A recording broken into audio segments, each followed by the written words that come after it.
Hi, eBay sellers, and welcome to my 2021 Year in Review video recap. This is something I do for myself on a business and personal level every year between Christmas and New Year's. And I've been doing this all of my adult life. I'm just a numbers person. I like to see how things add up. And I like to see how I'm spending my time. What am I accomplishing? So that's what this video is about. I'm just showing you my process and encouraging you to do the same, because when you're going through the day to day, especially with eBay, it can seem like you're not really accomplishing anything. But when you look back over an entire year, you can really see the progress you've made, because slow progress is still progress. And you may have been running your business during a family crisis, a health crisis, moving, a financial crisis, all kinds of things that pop up in life. And maybe you didn't get as much done as you wanted to, but that's okay, as long as you keep going. Slow progress is still progress. Remember that. So in this video, I'm going to show you different areas of my business and what I accomplished, because like I said, I like to see the numbers, how many of this and how many of that and how many dollars and all those numbers that we have to look at. If you aren't a record keeping person, that's okay. A lot of this is on eBay, but I encourage you to be a record keeping person so you will know what your profit is, because eBay can't tell you that. They don't know what you paid for an item. So maybe that's something new you can start next year if you haven't been doing that all along. And this is no judgment. If you want to keep your numbers, great. If you don't want to keep your numbers, that's up to you. This is just something that keeps me motivated, is looking back at the numbers, because numbers don't lie. They are what they are. And that can help push you forward into the next stage of your business, or just help you keep evolving your business to what is perfect for you. Because we don't all want 100,000 items. We don't all want to make $10,000 a month. A lot of us, including me, are part-time. So I commend you at what you accomplished at any level, because we're all different. We all have different lives, and what's good for one isn't always good for another. So I'm going to go through my eBay numbers, my YouTube numbers, my podcast numbers, my premium library numbers, and then we're going to switch over to what I accomplished on a personal level in 2021. And at the end of that is something that I've been working on that I want to tell you about, that is coming in 2022. And it is on a very, very personal level. So let's get into the video. Starting with some eBay stats. And just a disclaimer, I don't really look at many of the stats on eBay because I'm focused on profit, and eBay doesn't tell you that because they don't know what you paid for something. So when you just look at your sales numbers, that can be pretty deceiving. So another reason to keep your own numbers if you are so inclined to do that. Okay, so the first thing we're going to look at is number of items sold. And I'm going to show you how to find these numbers, because you may not be aware. I hear this comment all the time from premium library students or comments on YouTube that sellers don't even know these numbers are there. So maybe this will enlighten you a little bit and you can go look up these numbers for your account. So you want to start off at your seller hub and go under the performance tab and choose sales. And then you'll see a drop down box where you can choose the length of time to go back, and you'll see that this says updated December 26th, because that is when I am gathering the information for this video.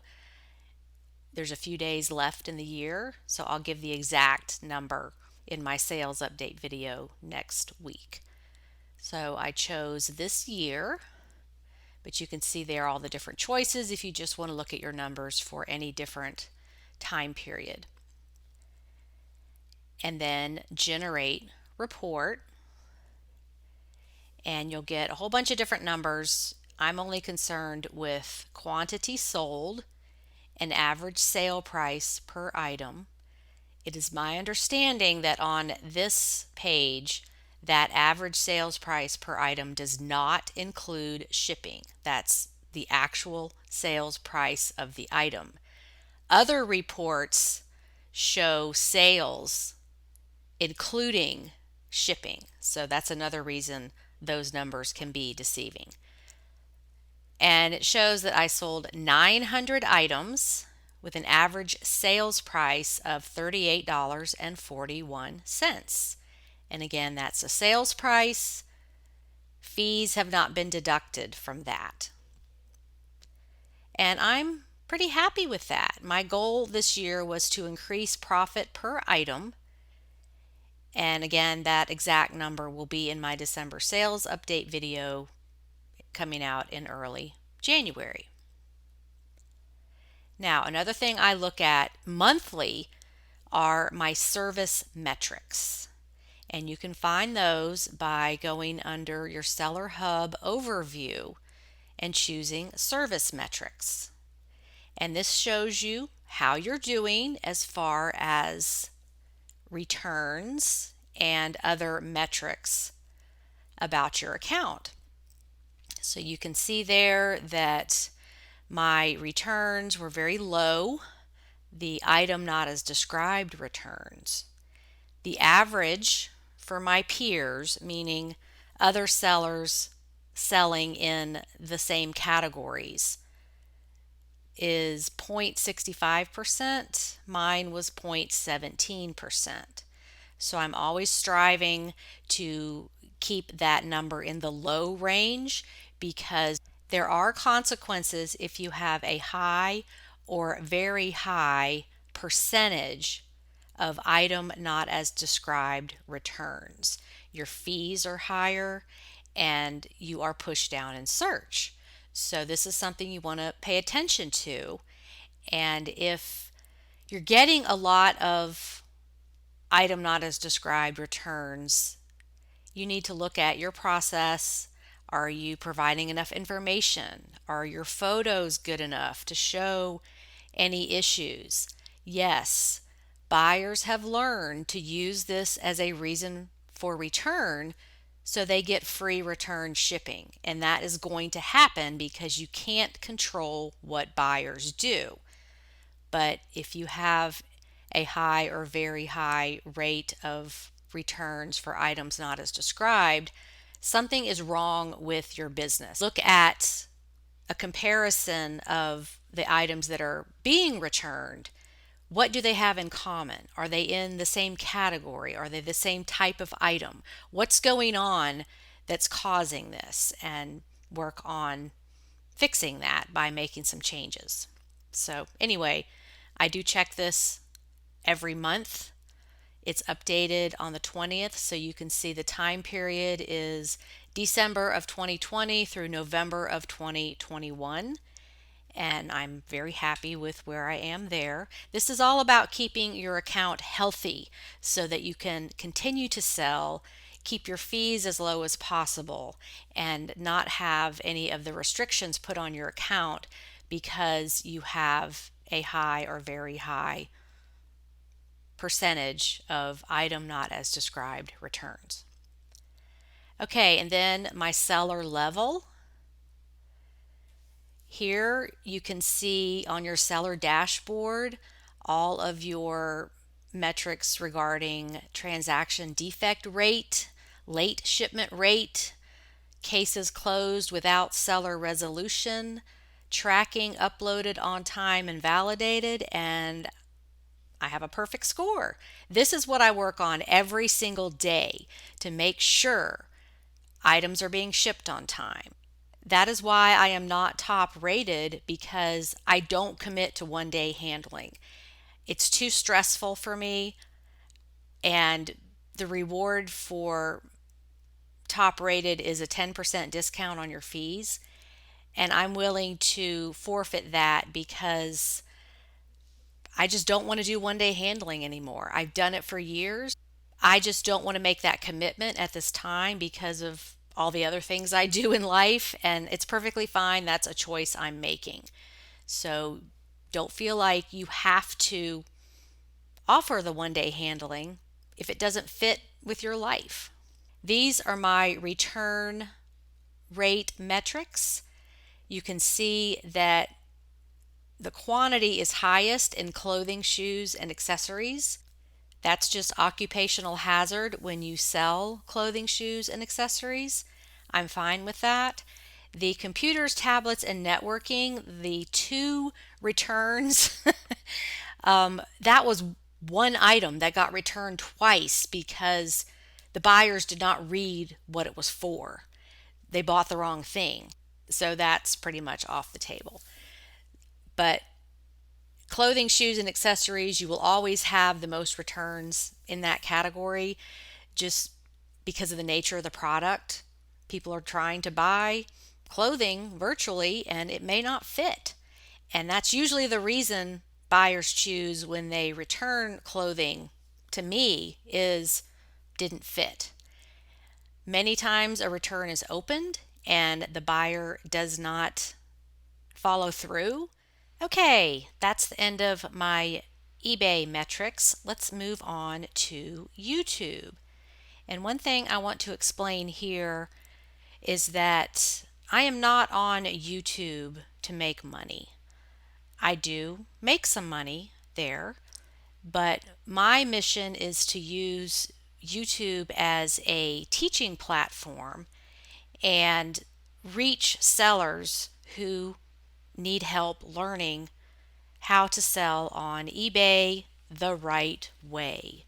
So I don't do videos every day. I did create and upload 79 videos in 2021. There are many YouTube creators whose sole mission is to make as much money as they can through the ads, and that's just not my mission. So the stats I look for there are reach. Am I reaching people? Are people watching the videos? How long are they staying on the video? So in studying those analytics, I can see what viewers like and what they don't like, and I really try to focus on what they like.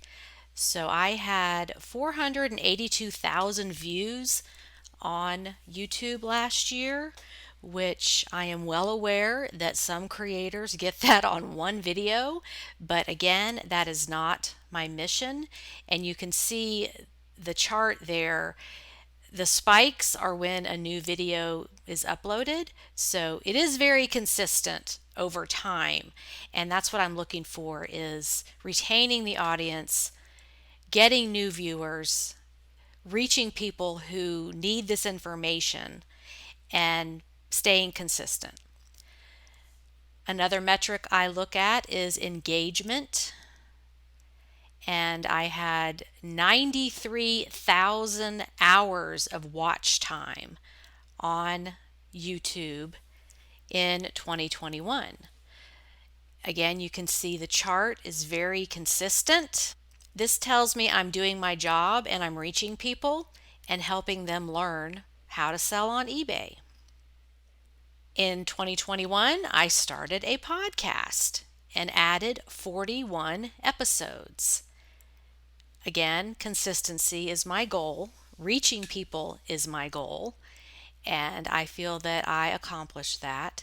When I started the podcast, I really didn't have a plan on exactly what it was going to look like. I just felt like, that's something I'm not doing. I'm going to put myself out there and see how this evolves. And a surprising evolution was having guests on the podcast. I had 19 guests on in 2021, and the format of the podcast has changed to where that's all I'm going to do in the future is have guests, because everyone runs their business differently. Everyone has something to share, whether you have just started or whether you've been doing it since eBay started. Everybody knows something that can be valuable to other sellers. So I am definitely going to keep doing podcasts once a week, and apparently you guys like them, because I had almost 42,000 downloads of my podcast since it started in March of 2021, and the trajectory is just going up and up and up every month. So I feel like I'm reaching people, they like it, and that's something that's definitely going to continue. Okay, the premium content library, just a few stats there. I added 104 videos with 24 hours of education. That was all done in 2021. So I did not miss a week adding any content, very consistent there. And overall, the premium content library now has 454 videos with 123 hours of watch time as of December 26, 2021. No content is older than 6 months, meaning I go back through the videos on a regular basis and make sure that the information is current and correct. That is the most challenging part of maintaining this teaching site, is keeping everything updated, because as we all know, eBay changes all the time. And if I've got a video in here that explains something that is obsolete, I go in there and change it or remove it. So you are always getting the most current and up-to-date information, as well as the 24-hour help desk service directly with me. If you're a student in my school and you email a question, you get an answer back in 24 hours or less, and it's all me. I don't have any hired help answering your questions. You are always talking directly with me. If you're not a member yet and you want to see what's in there, you can go to the site and download the table of contents and see what's in there. See if that appeals to you. So that's kind of my baby that I work on this every single day so that I can help other sellers be successful. Now, another new thing for 2021 was the BOLO book. And you've heard about this. It's full of 130 items that are high profit and that other sellers are actually finding out in the wild. If you want to know more about what other sellers think of the BOLO book, you can go to my feedback page where they have left comments. 56 positive comments so far. So you can read over those comments and see what people are saying about this educational tool. Another educational item is my 12 months of eBay calendar. That took some time to create and put together, and that is for sale in my eBay store. Again, you can go to my feedback page and see what other sellers are saying about this item. Okay, now we're going to move on to the personal stuff. This year, I moved to a new home, and I actually have a home tour video you can watch if you missed that. It shows exactly how everything in my home is set up intentionally. As an eBay seller, you would not know that I sell on eBay when you walk through my home, because of how I have everything organized, and it's pretty much invisible because I don't want to feel like I'm living in a thrift store. So if you missed that video, the link to that is below. One of the main reasons I moved to this location was for the view. I was putting this slideshow of the view, the sky, the weather, the clouds together for myself, and I thought you might enjoy it. So the next few minutes are a slideshow with some music for you to enjoy the views that I have seen all year from my mountaintop home.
Okay, and all of this leads up to the last thing I want to tell you, the reorganizing of my eBay business, moving, enjoying nature, having solitude to think.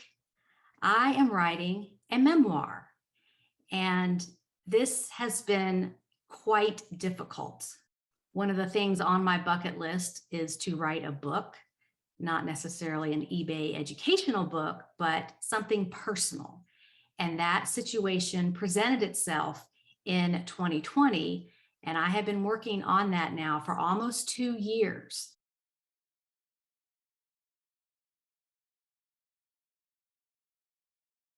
Writing is hard, but writing a memoir is harder. I decided to write this book literally days after Bob's death.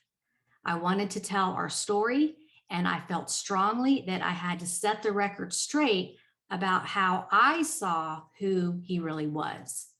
When he died, his loved ones and others who knew him seemed focused on the wrong things about his life. He did not get the military funeral he deserved since he died in 2020 when funerals were not happening. He did not die from COVID. He just died in March of 2020 when all of that was starting up. I wanted to do something in his honor and tell the world what he meant to me. I was also in the unique position of having experiences with him that no one else had, and being a decent enough writer to actually write a book. I'm the only one who can tell this story. It's really easy just to write things down, but I wanted to tell all of our story, even the ugly parts, because I feel strongly that our struggles and experiences are going to help other people. This is an intimate love story with twists and turns, laughter and pain, devotion and betrayal. Because of my love and loyalty to this man, I endured things that I hid from other people. This is 17 years of my life with a man that I have never mentioned on social media until 2020 when he died. I thought I could write the book in a few months. This was a gritty, difficult, and deeply emotional process. I see now why people don't write books because it was very, very difficult. I wrote when the grief was raw, miserable, and exhausting. I wrote when the world was on lockdown in 2020 and after I landed in my new sanctuary in 2021. So when you write a memoir, you relive everything.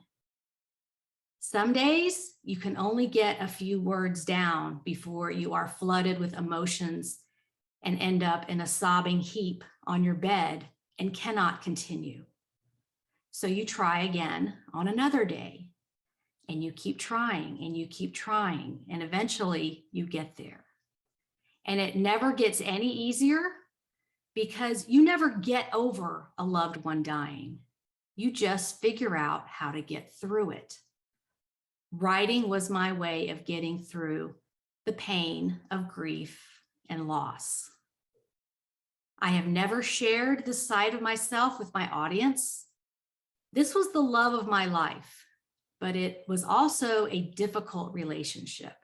I'm sharing things that at the time they were happening were heartbreaking, embarrassing, and at times humiliating.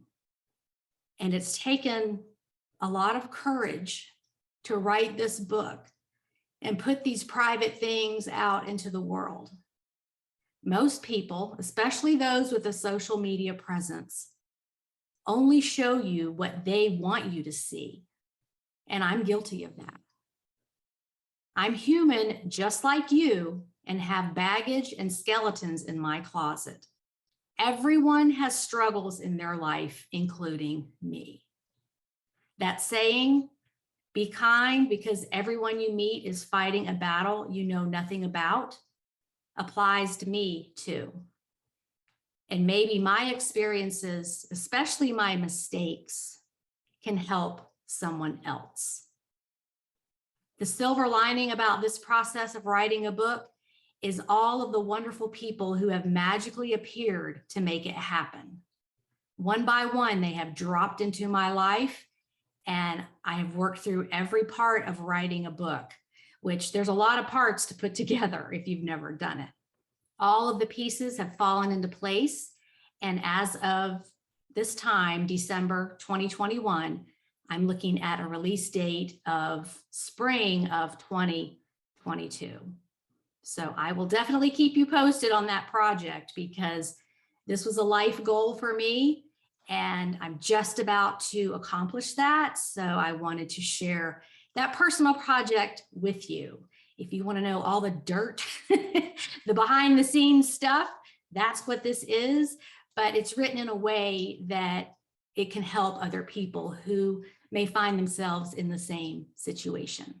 Okay, I know that was a lot of information, but that's my process between the week of Christmas and New Year's is to take a good hard look at what I did or didn't accomplish during the year and set some goals. I really hate that word goals, but intentions for the upcoming year, because again, you can't improve what you don't measure.